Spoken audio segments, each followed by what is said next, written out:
Hello everybody, I am Tiffany and today I am bringing you another book review, but not just another book review, also a movie review combined. That's right, I read another book that had a movie adaptation of it, so of course I read the book and then I watched the movie to compare and contrast for all of you wonderful people joining me today. I was super excited to read this book. It is a very highly critically acclaimed book and the movie, at least on IMDb, has a really good rating as well, so that made me double excited because it's always awesome to see when the movie adaptation of a book you really love has a really good rating on something, because that means that it's probably decent, which is awesome. Also, this book was not in a genre that I usually read, and that is historical fiction. I don't usually read historical fiction. I like it a lot. The books that I have read that are really intriguing to me, but I don't know, I guess just because the type of areas in the bookstore I tend to go to are fantasy and YA and dystopia and sci-fi, so you're not going to find historical fictions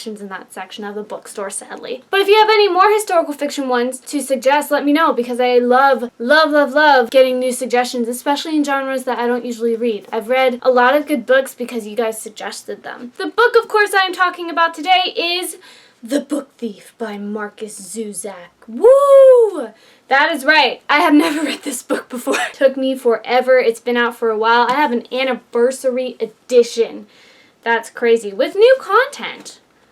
Oh, I didn't even know that. But yes, this was a book that I knew was supposed to be really fantastic, and I ended up going to get it one time, and I am so happy I did. I will tell you right now, this was an amazing, amazing book. It made me cry. You know how hard it is to make me cry in a book? Even when one of my favorite characters die in a fantasy book, because in fantasy, let's be real, that tends to happen a lot. It makes me tear up, but it doesn't make me cry. This one made me bawl my eyes out. I loved this book hands down. It is written beautifully. It is a tearjerker. I don't want you to go in thinking this is a happy-go-lucky book and then you come back and you're like, wow, that was not what I was expecting. It was so beautifully written. I could not put the book down. The chapters in here are short, and I love that format personally. There are a lot more chapters in the book, but it doesn't make you feel overwhelmed. Sometimes when you have a long chapter in a book, it can be a little bit too much, a little bit overbearing. You feel accomplished when you get to the next chapter. So when you have one that's super long, unless it's a really good book, probably most likely you're gonna put it down sooner because it's so much. And that's why I love when books do really short chapters, because it does make you feel more accomplished. Every time you hit a chapter, I don't know about you, but I go, yay, I finished one! It made it feel like I was going a lot quicker through the book than I probably was, but that's what I loved. It kept me at a fast pace, not too crazy where I was not knowing what in the world was happening, but still enough that it kept me intrigued and wanted me to keep reading. For those of you who want statistics, this book has a 4.37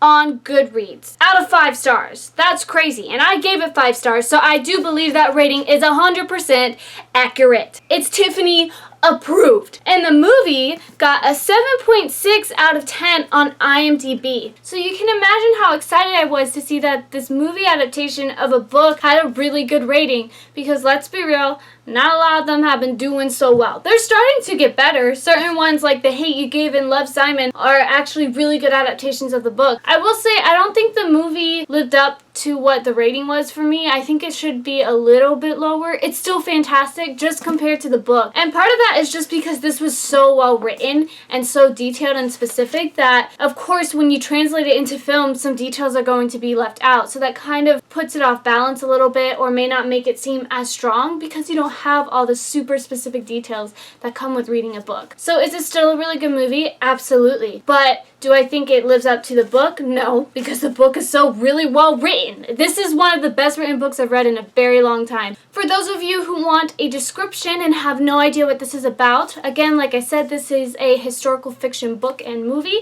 and it follows this girl named Liesel who is growing up in Nazi Germany. She is German, and she ends up having to go live with this older couple who become her foster parents. It is basically about her growing up in Nazi Germany during World War II. And the reason it is called The Book Thief is because a thing that she does is she steals books. And as you probably know, during Nazi Germany, a lot of books and artwork and stuff was destroyed. All the characters are super strong and distinct in this book. Every character you're supposed to love, you love fully. Every character you're supposed to hate, you hate fully. It's really, really well developed. The one thing about the movie I will say that I loved is that the characters still retain their likability, which I really appreciated. I was afraid that that would go away, and the fact that it didn't and that you still loved these characters like that was really awesome. This is all I can really say non-spoilery wise. I don't want to spoil you. This is a book I really, really highly recommend, and I really suggest you go read it. It took me forever to read it, and go watch the movie too. The movie is very, very good. Do I think you'll like it as much if you read the book first?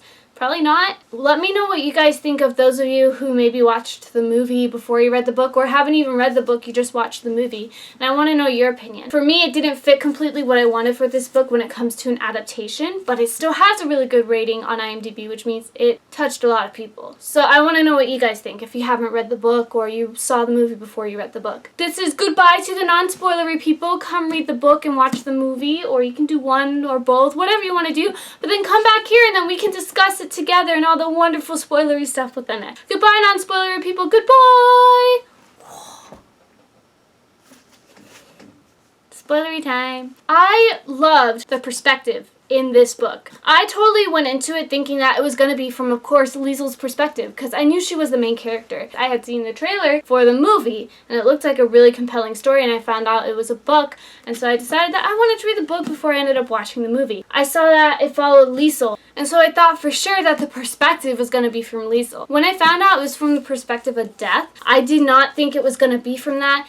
It was so interesting because you still got insight into every character, but it was from an outside perspective, a little bit of a distant perspective. And on top of that, the fact that you have that narrator set during a time where there was a lot of death, World War II, it was interesting because you had it interspersed with Death doing his job, which was collecting bodies and collecting souls, and that was so intriguing. You would break away from the story a bit to get Death's perspective on just this massacre that was happening around him. After I found out it was from that perspective, I didn't know if the movie was going to do the same thing or not, because that is very hard to translate. And let me tell you, that movie made me happy in that regard, because they did not change the perspective in the book. It actually came from Death. Death was the narrator in the movie, just like it was in the book. Was there as much narration? No. And I didn't expect there to be as much because that's really, really hard to translate on film. But I was so happy that they did that. And that gave it props to me because even though it wasn't a perfect adaptation, it still made me go, wow, they actually kept that element in there, which is nice. It definitely was a movie that felt rushed. I think this is why I got disappointed and let down a little bit, because I just expected more, I think, from the movie overall. I've seen movies like Divergent and The Darkest Minds, which are dystopian movies that have these weird powers to them or this weird structure that is very hard to put onto film in a really good adaptation. So I understand with those adaptations, even though it bugs me so bad that they don't do it right, I understand how much more complex it is. This one, it's still complex because you have to get all of the emotion that you have from a book that is 545-page book into a 2-hour movie. You have to condense it into that. But I still, I guess, expected it to be more accurate than it was. So I think that's what bugged me, is that there were a lot of really, really strong moments in the book that I didn't see in the film. One part that I was really sad that wasn't in the movie was this whole part where the Jewish people that are being put in the camps, they're being marched along the street. And there's this moment with Hans Huberman, Liesel's father, where he gives them food. That is what sets in motion this whole set of events. And that moment was so powerful in the book. You were scared for him, you were proud that he did that, but you also knew the consequences of that. And he had done so well with staying under the radar. And that set a whole bunch of stuff in motion. He ended up having to go into the war and fight in some regard. All of that crazy stuff happened stems from that particular moment, and that wasn't put in the movie. And I was so surprised that wasn't put in the movie, because to me, that is one of the most memorable parts. Definitely some relationships were changed. The biggest one that bugged me was the relationship between the mayor mayor's wife and Liesel. The mayor's wife and Liesel have a huge falling out in the book, as you know, and it pissed me off. And I was pissed off with Liesel, but also she kind of overreacted. But basically, the wife allows her to come in and read these books from her library because she sees Liesel sneaking one of the books that was supposed to be burned out of the fire. She takes it and hides it. So Liesel's able to enjoy her love of books through that. Eventually, Liesel is told that the mayor doesn't want her family doing their laundry for them anymore. That was her last client. And she gets pissed at the wife and goes off on her really badly. In the movie, what happens is Liesel's in the library and her husband walks in and sees this. And that's what stops Liesel from being able to go back there, which was so strange to me. I did not like that at all. It didn't have any emotional impact, and I felt like you lost so much character arc with the mayor's wife. She has a huge transformation. She comes out of her shell. You find out her backstory about her son that died in the war, and that's why she resents it so much. It also has made her so fragile, and she grows into this person who's really strong, and by the end when she takes Liesel in, she's a different person. And having that whole element of just the husband coming in, it changed it. In the book, it's not about the husband. He has no super pivotal point in there, so I was kind of annoyed that they brought that element in because it wasn't necessary. It was weird because there was some attention to detail that was really good that I liked. One moment that I loved in the movie that they actually did really well was the moment where Liesel steals the book from the fire. It describes in the book that it's smoking, and there's an intensity to it in the book because you don't want her to get caught, because this is a book that was supposed to be burned, which means probably not a good idea for you to be having it because it was being burned. But you're so tense with her because it's smoking in her jacket as she's trying to walk home with her father. But I loved the way the movie did it. I think the movie had a little bit more of a comical effect to it. It was still really appreciated for me to have that in there. That was a detail for some reason I wouldn't think that they would, but they put that in there. So it was weird because you have these huge plot changes in a way, but you have small, minute details like that that are really well thought out. The moment where she beats up the guy, too, after he starts calling Liesel names was really good, too. I really enjoyed that part. And I believe in the movie they combined two characters. They combined the bully with, like, one or two other characters, and that I didn't mind as much. It ended up working really well for the film. One aspect that the book features a lot is this whole idea of decisions making such an impact, even when you think they're good ones. How it can lead to sometimes a catastrophic thing. The first time I really see this is Hans Huberman giving bread to the Jewish guys that were walking by. He ends up going into the war. That was his punishment in a way. They needed people to join the war effort because they were losing at this point. But what ended up happening was there's this moment where there's this younger soldier who gets mad at Hans Huberman for winning against him in like a game of cards. And in order to get payback, this younger soldier is saying, hey, I'm going to take your seat on the truck. And what ends up happening is the truck flips and the young soldier dies. And Hans has this moment of just shock because he says, I'm the one who's supposed to be dead. And it's crazy because it's just thinking of a decision like that changed everything. If the guy had just sat in his regular seat, Hans would be dead, not him. And the other big moment, of course, came with Rudy. Oh my gosh, I love this character so much. And this is what made me cry so hard at the end. Rudy does so much for Liesel. He gets the book from the river for her. He just wanted a kiss. And death kept hinting at him dying, of course, so you knew it was going to happen, but you just had moments that hit you. I just wanted them to be together, and I knew they weren't going to be. It was so sad. The German soldiers come, they ask for Rudy to come to this school, which really means they're going to train him to be in the army. And his parents tell them no. And you think that's a good thing because they're stopping their son from going off and potentially being in the war. But what ends up happening is that that decision, in a way, ends up still leading to his death. He could have died either way. That decision by the parents, in a way, still led to his death. And they make that so clear in the book of saying if Alex Steiner, his dad, had just said, yes, there may have been a chance he would have survived because Rudy was destined to die there. And that's so crazy to think about because that's something the parents were doing to protect him. He ends up dying where they thought he was going to be the most safe. And his dad ends up being the one going to war, and when he comes back, his whole family is gone. In the movie, of course, it did not convey that as well. That was just the struggle throughout the movie for me, is it did not convey a lot of the emotional parts that I really thought were going to hit home as well. Except for the ending. Let's get to the ending, I guess. This ending broke my heart and made me bawl like a baby for the first time in a book in I don't know how many years. Books don't make me cry. Movies do. Books don't. And I will say the book and the movie both succeeded in making me cry at the end. Because like I said, even though the character development was not as strong in the movie, you still were able to retain that love that you had for these characters. The way the ending is set up is so genius. It hints again and again and again that Rudy's gonna die, or Hans may die eventually, but nothing is specifically stated and exactly what happens at the end. I go in thinking that Rudy's gonna die. That's the main one, is I'm waiting for Rudy to die. And she ends up losing every single person. Hans Huberman, Rosa, Rudy. That was the saddest part. She goes to him and he's dead, and she goes to give him a kiss on the lips, and you just want to throw the book on the ground because you just wanted them to kiss in real life and live happily ever after, and of course that doesn't happen. And in the movie, the reason it made me cry is what they did with Rudy. One, they kept him really young in the movie, him and Liesl both. In the book, this takes course over a couple years, so they grow way older than what they are in the movie, at least in my mind. What made the movie so impactful is the fact that you still had this young innocence of a kid, and you still have that in the book, but again, like I said, the character looked younger on screen than I had in my head in the book. But then, of course, in the movie, they decided, we're not gonna kill him right away. He's gonna say one last line at the end of the movie to make you cry your eyes out, and then he's gonna die in her arms. That is not fair, alright? I didn't want to cry in this movie too. I cried enough in the book, and I was bawling. I was so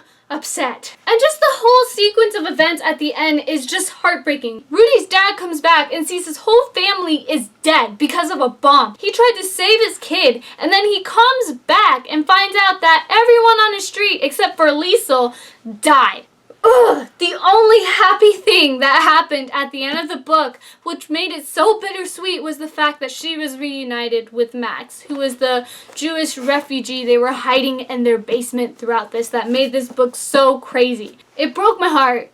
And I'm so happy that at least in the movie they got that right. The ending for me still had a really strong emotional punch. Now the last thing I want to talk about, which is surprising that I'm not ending with the actual ending, I really wanted to talk about Max and just the impact of what this book was saying. It's called The Book Thief because she steals books, and she realizes how stories and words can just impact people. And I think it's really shown through the character Max, because he is a broken person. His family sent him off, but he feels like a coward because he did leave them behind in order to save himself. And Liesl, this young girl, ends up bringing light into his world by reading. And even though these books have nothing to do with uplifting people, the fact that she's so determined, her spirit, it just changes him, and it makes him really appreciate her and love her, and in a way want to live when he didn't want to live before. And he ends up writing his own book, which was really cool. It was great to read that. And just overall, how the story shows how words can impact a person is crazy. You have Liesl reading to everyone in a bomb shelter. That was something they changed in the movie, and that was interesting. What they switched it out for in the movie was still strong. In the book, you have this moment where Liesl is reading to everyone in the bomb shelter in order to calm everyone down. In the movie, they have Hans play his accordion, which is also something that is really big in the book and calms people down and calms Liesl down a lot of the times. Hans is related to that music. So I didn't oppose of the choice, but it was just weird to see that difference. But I think, like the book one better, just because it really expresses what I think this book is trying to get across, the fact of how words can make such an impact on a person, how you can make an impact on a person just by your spirit and your determination and your will. And I think that's a wonderful message, and I think it's great that you have this character Liesl who really uses words and writing to her advantage. So I really loved the message overall in this book, and how words, in a way, even through all the chaos of war, are the things that stick with us. Stories. Stories will always be recreated. Stories will always be told. They're passed through generations. You can never destroy stories, and I think Liesl was able to stay strong because she had those. And going off a little bit on a tangent here, a big reason why I started this channel was because I wanted to be able to share these stories with other people, learn new stories that I've never heard of, but also just for me to remember how I felt about a certain thing, a certain movie, a certain book. Those are moments in your life that you don't want to forget. When you read a book, when you watch a movie, whatever's going on in your life, it can impact you so much, and for me, it was so important to be able to capture that. I hope that books never die out because of the fact of how impactful they are. That is really all I have to say about this. I did enjoy the movie overall. It was not as good as the book, but I suggest you go watch it and just make your own opinion of it. And then when you do, come back and let me know what you think. Hopefully you didn't stay through all the spoilery stuff, but you know, if you did, then still, It's one thing me telling you, it's another thing you actually going out there and reading it or watching it yourself and gathering your own opinion on it. Thank you so much for watching this. If you have any other book or movie recommendations, please leave them in the comments below. I'd really appreciate it. If you want any updates on anything, you can always go to my blog. I'll flash the link right here, and there will be a link in the description below as well. Go check that out. It'll just give you updates on when my videos are out, if there's anything super important going on, any of that, it's going to be on the blog. Thank you so much for joining me. Have an awesome day, evening, afternoon, whatever time of the day you're watching this in. Don't forget to be awesome. Alright, goodbye! Whoa!